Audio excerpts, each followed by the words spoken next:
Deep in the quiet countryside of Essex, England, once stood a house that terrified all who dared to enter. A place where whispers bled through the walls, where phantom hands reached out in the night, and where even the bravest investigators left trembling. This is the story of Borley Rectory, the most haunted house in England. The Borley Rectory was built in 1862 by Reverend Henry Bull, a stern clergyman who chose the site for its proximity to the parish church.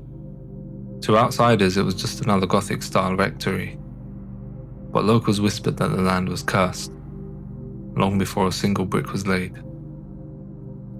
Legend spoke of a Benedictine monastery that once stood on the grounds. According to rumour, a monk fell in love with a nun from a nearby convent. Their plan was to elope, but they were discovered. The monk was executed and the nun was said to be bricked alive within the convent walls. Her restless spirit was doomed to wander the earth, and some claim she chose the Borley as her prison. Almost from the moment the Bulls moved in, strange things began.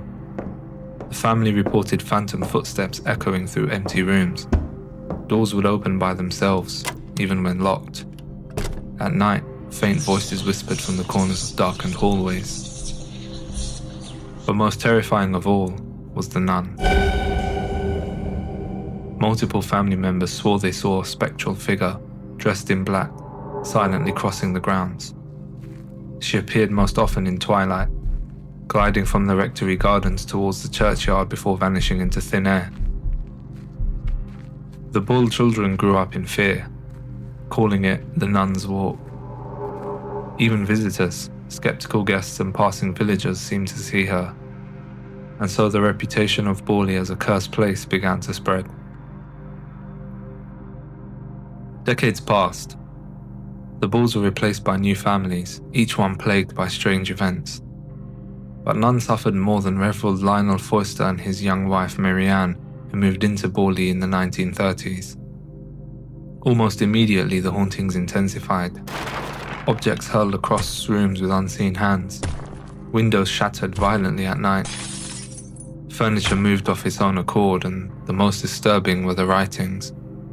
Words began appearing on the walls, written in a childlike scrawl, often pleading with Marianne directly. "Marianne, help me. Get out." Sometimes the writing would appear as witnesses watched. Marianne herself was attacked repeatedly, slapped, scratched, even thrown from her bed by invisible forces. Reverend Foyster attempted multiple exorcisms, each one failing, each one leaving the house darker than before. Word of Borley spread far beyond Essex. Eventually it reached Harry Price, Britain's most famous ghost hunter. In 1937, Price and his team rented Borley Rectory for a full year, determined to document every unexplained event. He brought cameras, recorders, and a small army of assistants. They conducted seances, vigils, and experiments. Reports included strange lights darting through windows, footsteps in locked rooms, objects appearing out of nowhere, and even spirit communications that named the nun. Mary Lair, a French nun murdered centuries ago, trapped at Borley. But Price's investigations came under fire. Skeptics accused him of trickery, planting evidence to secure his reputation. To this day, historians argue, was Borley Rectory a genuine supernatural phenomenon, or the work of a clever showman? In 1939, Borley Rectory met its end. A fire broke out, consuming the house until only charred ruins remained. But even as the flames roared, witnesses reported seeing ghostly shapes in the blaze, including the nun walking calmly through the inferno before vanishing once more. Even in ruins, Borley refused to rest.